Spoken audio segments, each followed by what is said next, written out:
chance de vous savoir nombreux à l'écoute de la radio RCM TV depuis la ville de Bunia, ici dans les chefs-lieux de la province de l'Ituri.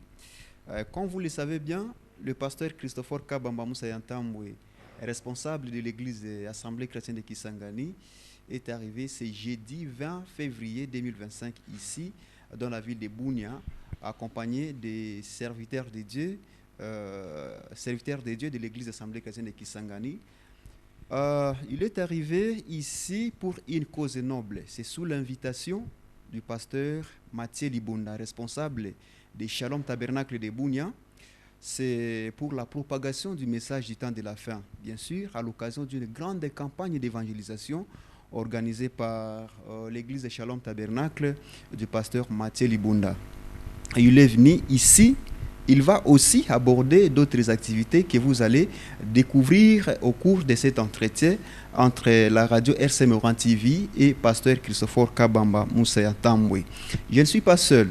Donc, une équipe de la radio RCM TV est dépêchée ici sur place pour vous faire vivre l'ambiance qui va se dérouler ici, dans la ville de Bunia, bien sûr. Moi, votre frère Love Indigba, suis devant le microphone. Amos Pouabine Kimoto est devant la machine pour la mise en onde de cette émission. Pour nos nombreux internautes qui nous suivent à travers notre chaîne YouTube Assemblée chrétienne de Kisangani, Michel Mopanga et Roger Asimba sont derrière les caméras pour la prise de vue. Roger Lifoulou est devant la machine pour la réalisation. Merci beaucoup, mes frères et sœurs en Christ. Je vous invite à suivre avec beaucoup d'attention cet entretien entre l'évêque général des églises du message du temps de la fin dans la partie nord-est de la République démocratique du Congo et la radio Réseau Céleste du message de l'heure. Pasteur Christopher Kabamba, bonjour. Bonjour, Lové Duba. Pasteur, moi personnellement, je suis très content de vous voir encore. Également, je suis très content de moi-même de me retrouver à Bunia et de vous trouver tous en bonne santé. Et je suis très heureux pour ça. Et je suis sûr que vous êtes très à l'aise.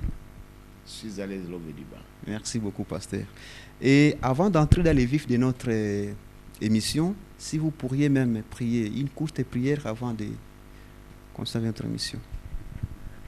Dieu, notre Père Céleste, nous te remercions ce matin alors que nous réalisons une émission. Bénis cette émission, bénis tous ceux qui la suivront, et sois avec nous toute la journée jusqu'à la fin de la journée, pour qu'à la fin, nous puissions rendre gloire et hommage à ton grand nom. Nous le demandons ainsi au nom de Jésus-Christ. Amen. Amen. Ok. Pasteur Christopher, votre présence ici à Bunia, en ce début de l'année 2025, en provenance de Kisangani, c'est un signe de la poursuite de votre agenda dernier, ou bien c'est une ère nouvelle dans la propagation du message du temps de la fin dans votre zone pastorale en tant qu'évêque général des églises du message du temps de la fin dans la partie nord-est de la République démocratique du Congo? Comme tout le monde peut le constater, que je continue à faire mon apostolat. C'est à cela, je crois que Dieu m'a prédestiné. Je suis venu continuer à propager le message du temps de la fin au travers des campagnes d'évangélisation pour chercher à gagner le dernier élu, si cela est possible parce que le temps est proche. Vous êtes venu seul? Non, je suis accompagné des membres de l'équipe des membres de mon équipe de campagne, accompagné d'un administrateur, d'un diacre et de mon chargé de mission, et tous des ministres. Ok, pasteur, vous savez bien que l'Ituri est l'une des régions les plus meurtrières de la République démocratique du Congo ces dernières décennies. Enrôlant ses sols, pasteur, le révérend pasteur Christopher Kabamba Moussa Yantambwe place ses voyages missionnaires sous quel signe? De toute façon, partout où Jésus passait pour apporter l'évangile, en soi, quand on dit l'évangile, ça signifie la bonne nouvelle. Et l'évangile a toujours amené la paix, l'évangile a toujours amené l'amour, et l'évangile, ceux qui manipulent l'évangile et qui sont réellement appelés, ils ont un ministère de la réconciliation.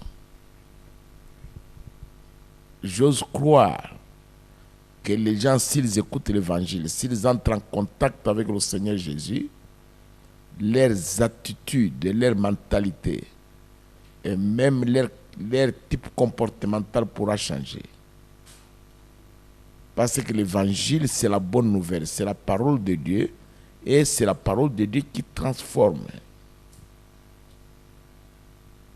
Tout lecteur de la Bible connaît à la création, quand Dieu a créé, les Écritures disent que le monde était, la terre était informe et vide, et les ténèbres couvraient tout l'espace. Mais quand Dieu a prononcé sa parole de commandement, que la lumière soit, c'était une parole de commandement. Et cette parole-là a dit séparer les lumières d'avec les ténèbres. Donc quand je suis venu ici, c'est pour apporter la lumière de l'évangile, afin que cela puisse séparer la lumière d'avec les ténèbres. La parole de Dieu en soi est un commandement du Seigneur, un commandement, un ordre. Et que tout être humain doit obéir. Ah, pasteur, merci beaucoup. Moi, je suis tellement content d'avoir écouté encore cette réponse-là. Mais l'invitation vous est lancée par l'un de vos brebis devenu aujourd'hui serviteur de Dieu. C'est le pasteur Mathieu Libunda. Cela des signes que votre moisson devient de plus en plus très abondante dans la propagation du message du temps de la fin dans les grandes agglomérations de l'Est du Congo, pasteur. Je le constate moi-même. Mais ce n'est pas l'œuvre d'un homme, c'est l'œuvre de Dieu. Parce que c'est Dieu qui appelle et c'est Dieu qui envoie. Vous voyez. Parce que même la mère de Samuel, Anne, a chanté, c'est Dieu qui a grandi, c'est Dieu qui a moindri. C'est Dieu qui élève et c'est Dieu qui abaisse. Donc c'est l'œuvre de Dieu. Si vous voyez que la moisson, l'évangile continue à s'épanouir au travers de notre petit ministère, c'est que c'est Dieu qui agit. Un homme ne peut pas le faire. Mais, pasteur, un pasteur d'une église de Kisangani venir animer une grande campagne d'évangélisation, je dirais, donc parler de William Aaron Branham, le prophète du temps de la fin, dans un stade de la ville comme celle de Bunia. Cela pousse à croire que le berger Christopher Kabamba de l'église Assemblée chrétienne de Kisangani est porteur d'un message aux fils et filles de l'Ituri à la recherche d'une paix réelle ou durable. Non. Moi, je ne crois pas. Je crois que ces fils et filles d'Ituri ont la paix. Je crois comme ça qu'ils ont la paix. Parce qu'à Ituri, il y a déjà des chrétiens. Il y a déjà des églises du message. Je viens seulement comme un petit maçon apporter ma pierre de contribution. C'est la construction de l'édifice spirituel du Seigneur. Parce que je ne suis pas le seul à apporter ce message. Il y a déjà des serviteurs de Dieu ici qui prêchent ce message. Et moi, je viens simplement contribuer. Apporter ma petite pierre de contribution. Pour que l'édifice soit solidifié. Pasteur, restons d'abord là. L'Ituri a la paix, comme vous venez de dire à peine. Il y a des rumeurs qui circulent disant que il y a des troubles ici, dans la ville de Bunia. Et vous, personnellement, quand vous étiez à l'écoute de toutes ces rumeurs, comment était votre position? Comment était votre impression? Ma position était toujours de venir ici. Ok. Vous me demanderez pourquoi. Pourquoi, pasteur? Des rumeurs, nous les avons entendues, mais Paul dit, dans des occasions favorables ou défavorables, prêcher la parole de Dieu. Je sais que nos pères, dans la foi, ont payé de leur sang, ont scellé de leur sang cet évangile. Ce n'est pas un évangile facile, c'est un évangile qui ruisselle du sang. Je suis un homme de chair et de sang. Je peux avoir peur, je peux craindre, mais j'ai une charge dans mon cœur.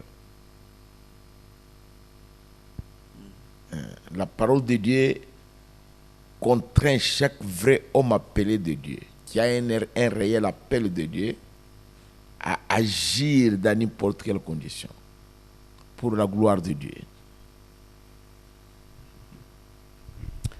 Ok, merci beaucoup, pasteur. Aujourd'hui, nous sommes le 21 février 2025, pasteur. Vous allez prêcher au stade EPO à l'occasion d'une grande campagne d'évangélisation. Mais dans la plupart des campagnes d'évangélisation, vous avez toujours l'habitude de prêcher sur cette thématique. La présence de Jésus-Christ change les circonstances. Pourquoi vous aimez beaucoup ce sujet, pasteur? Je l'aime parce que j'ai vécu ça dans le monde. Même la cruauté, même la paix, même la joie, même la richesse, même la grandeur ne changent pas les gens. Les parents eux-mêmes, ceux qui ont des enfants, sont incapables de changer leurs enfants. Les hommes mariés incapables de changer leurs femmes et les femmes mariées incapables de changer leur mari. Pour qu'une personne humaine change, il faut que Dieu entre en scène. À moins que cette personne-là puisse recevoir Jésus. Parce qu'il n'y a personne qui peut changer les circonstances, qui peut changer notre homme, qui peut changer quoi que ce soit, à moins que ce soit le Seigneur Jésus-Christ. Et j'aime cette thématique, hein. C'est pour montrer aux gens que le Seigneur Jésus est Dieu. Lui qui a créé toutes choses est capable de changer. Vous voyez?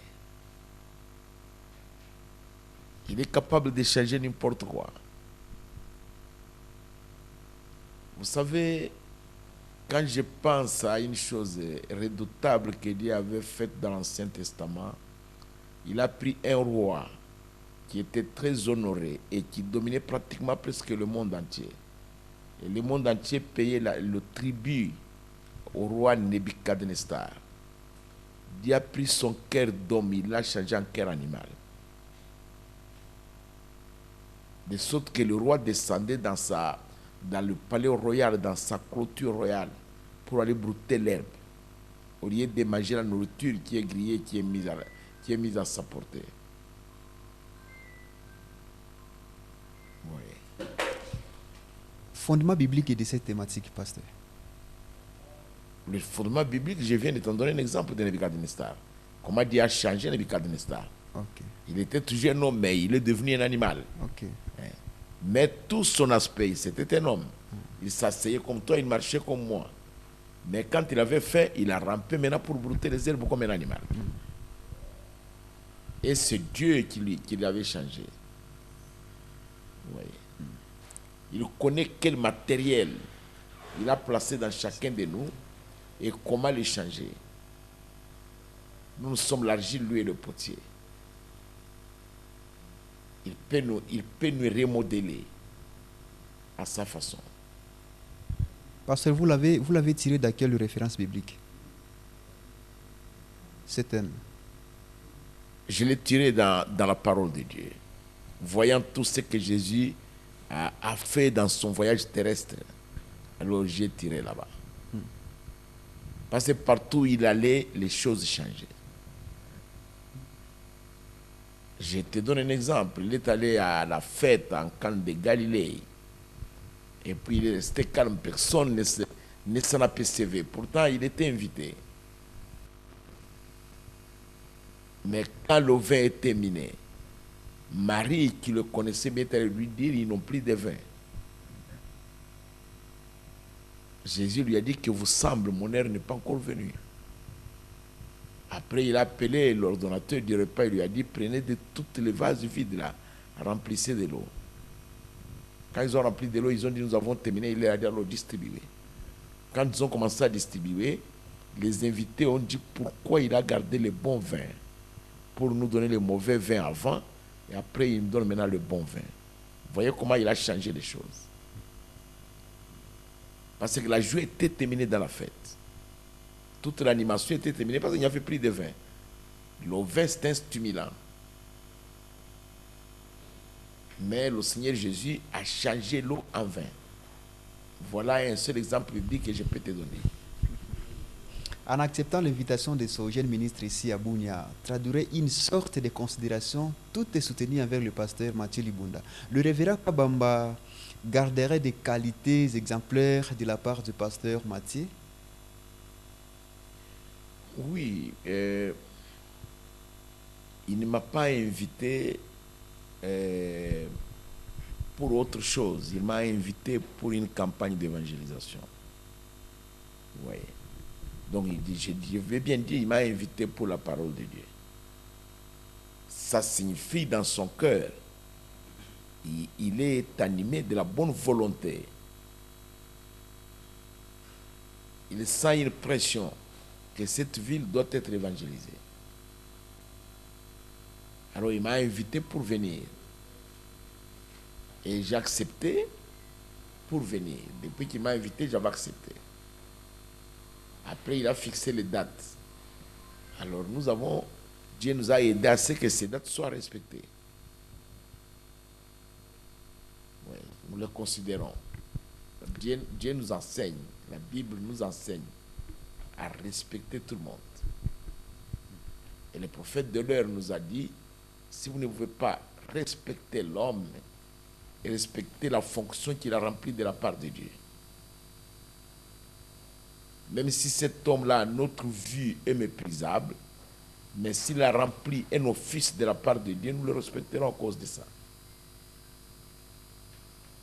Et c'est pour vous la dernière fois de répondre à l'invitation du pasteur Mathieu Libunda? Donc pourquoi ça doit être la dernière fois? À moins que Dieu me retire de la terre, ou que je ne suis plus capable de parler et de marcher. Si je suis capable de marcher et parler, et qu'il m'invitait et que je suis sur la terre et que l'occasion est là pour que je voyagerai. Oui. Tu vois, l'Ové du bas, la commission du Seigneur Jésus, il n'a pas dit aller construire les églises. Il a dit aller par tout le monde et prêcher la bonne nouvelle à toute la création. Je ne sais pas si c'est ça la grande commission, aller par tout le monde et prêcher la bonne nouvelle à toute la création. On ne m'a pas dit de prêcher l'évangile seulement à Kisangani, non. La commission n'a pas dit ça. Quand Dieu m'a appelé au ministère, il ne m'a pas dit l'endroit où toi tu prêcheras, ça sera seulement à Kisangani. Il ne m'a pas dit ça. Oui. Je suis pasteur d'une église à Kisangani. Et cette église-là même, ce sont mes brebis. Ils soutiennent mon ministère. Oui. Il y en a qui soutiennent mon ministère à tout prix. Ils ont des familles, des enfants, des papas et des mamans. Ils ont eux-mêmes certaines obligations sociales et des besoins sociaux pour eux-mêmes, des besoins matériels. Mais néanmoins, ils soutiennent mon ministère.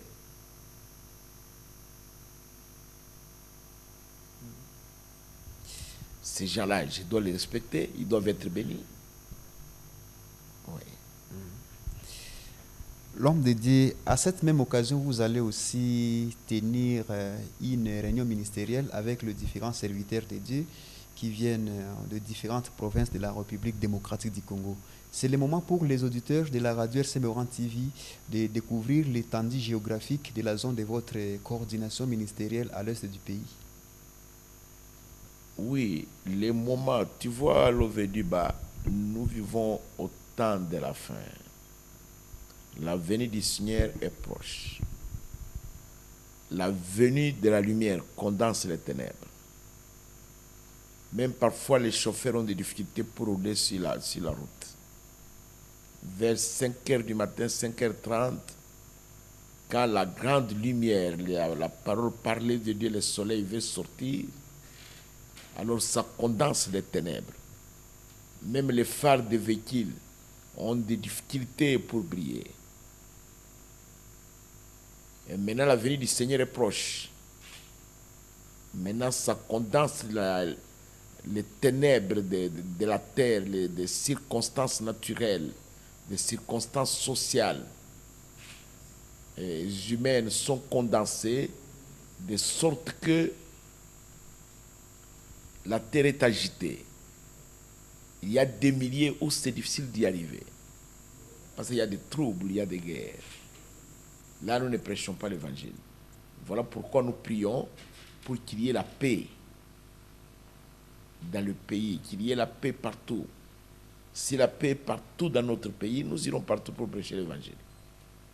Nous ne sommes pas appelés à prêcher l'évangile seulement ici au Congo, non.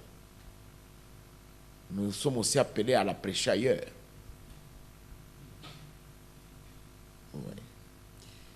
Mais dans la plupart de vos voyages missionnaires, pasteur, vous ne manquez jamais à tenir une réunion ministérielle. Pourquoi? C'est obligatoire de faire à chaque fois, lorsque vous vous déplacez, une réunion ministérielle. La Bible nous l'oblige. Et le prophète de l'heure nous l'oblige. Parce que dans des réunions ministérielles, nous parlons des choses profondes aux serviteurs de Dieu. Peut-être des choses qu'ils ignorent, qu'ils lisent, des choses peut-être qu'ils connaissent, mais qu'ils appliquent mal. Et des choses qu'ils lisent et qu'ils ne comprennent pas. Parfois des choses qu'ils n'ont jamais entendues. Au travers de leurs questions, nous découvrons quelles sont les intentions de leur cœur. En tant qu'ancien, je donne une réponse selon la petite connaissance que Dieu me donne. C'est pourquoi les réunions ministérielles sont nécessaires. Parce que si les ministres sont bien formés, le corps de Christ sera bien édifié. C'est comme une maison. Vous voyez, un pasteur, c'est un papa, comme une maison. L'ové du bas. Quand les enfants sont bien encadrés par les papas, bien éduqués, même si le papa meurt, les enfants vont continuer les activités du papa. Voilà pourquoi nous tenons des réunions ministérielles. C'est pour que ceux qui viennent après nous, et ceux peut-être qui ont commencé après nous ou avec lesquels nous avons le même âge ministériel, puissent s'atteler à l'œuvre. Et dans cette réunion que vous allez tenir, pasteur, parmi les grands sujets que vous allez aborder, ça sera sans nul doute les évolutions du statut juridique des églises et du message du temps de la fin sous la responsabilité du berger Kabamba. Non. Le problème des personnalités juridiques est un problème qui concerne la loi. Dans la réunion, je dois parler de la parole de Dieu avec les serviteurs de Dieu. Les serviteurs de Dieu ne sont jamais politiciens. Un homme ne peut pas porter des chapeaux, non. Vous voyez, je leur parlerai uniquement de la parole de Dieu, de la Bible et du message de l'heure. Et s'il me pose une question relative à ça, je répondrai parce que nous avons Romains 13. Vous voyez, qui oblige à chacun de nous. S'il y a un homme, une personne qui doit obéir aux lois de l'État, c'est bien un chrétien. Déjà, Jésus lui-même, de son vivant, a dit donner à César ce qui est à César. Mais Paul, le prophète du Nouveau Testament, celui qui a posé les bases de l'Église du Nouveau Testament, il a dit ceci. Il dit, toute autorité vient de Dieu. Et il dit honorer celui qui s'oppose à l'autorité établie, s'oppose à l'ordre que Dieu a établi. C'est Paul le prophète qui a dit ça. Et Paul continue.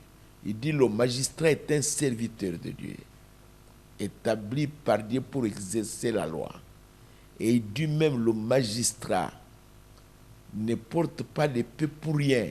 C'est pour punir les contrevenants, les marginaux. Et il dit que ce n'est pas pour une bonne action que le magistrat est à craindre.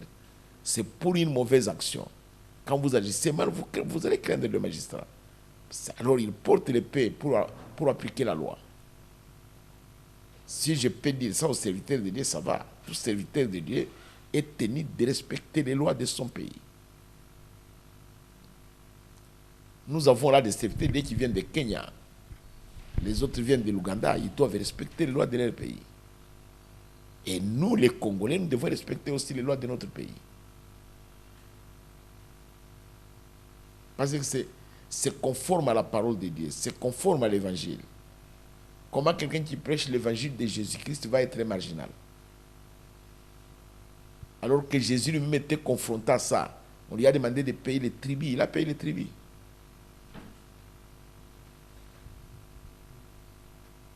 Il était notre exemple.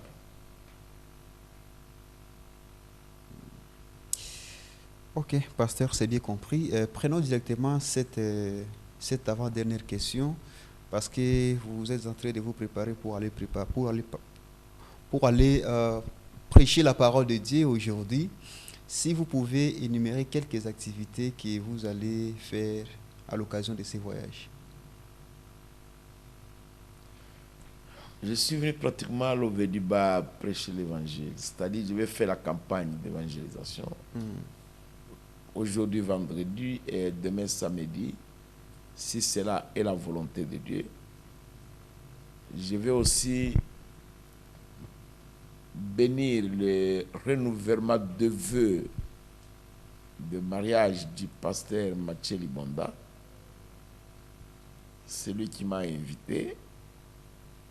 À la même occasion, je vais procéder à son établissement comme pasteur de l'église locale de Shalom Tabernacle. Et ça sera le dimanche.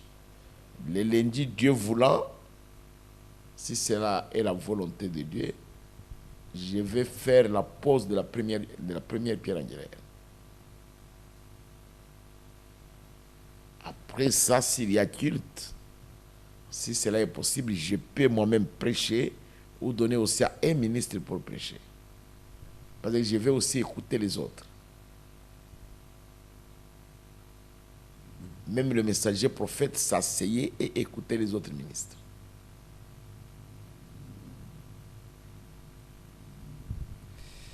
Merci beaucoup, pasteur, pour la réponse. Aujourd'hui, beaucoup de nos auditeurs vont vous suivre à la radio RC Moran TV. Même ceux qui sont ici sur place à Bunia, ils vont aussi vous suivre. Un petit message pour eux. Je leur demande tous d'avoir une attention particulière à la parole qui sera prêchée. Ça va affermir leur foi dans le Seigneur. Ça va leur donner une position correcte en Jésus-Christ. Cela va leur tracer une voie claire à suivre.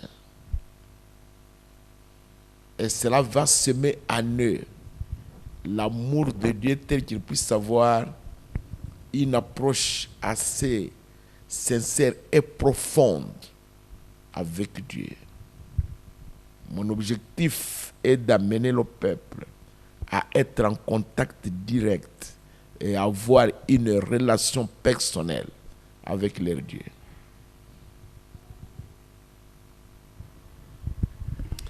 Merci beaucoup, pasteur. Merci beaucoup à vous aussi, fidèles auditeurs de la radio RC Moran TV. C'est par cette dernière réponse du pasteur Christopher Kabamba que nous bouclons notre émission d'aujourd'hui. Pasteur Christopher, la radio Réseau Céleste du Message de l'Heure vous dit merci. Merci, Lovediba. Que Dieu vous bénisse et que Dieu bénisse nos auditeurs. Et nous croyons qu'ils seront là nombreux. Encore une fois de plus, nous lançons une large invitation à tous les habitants de Bunia et des Interlandes.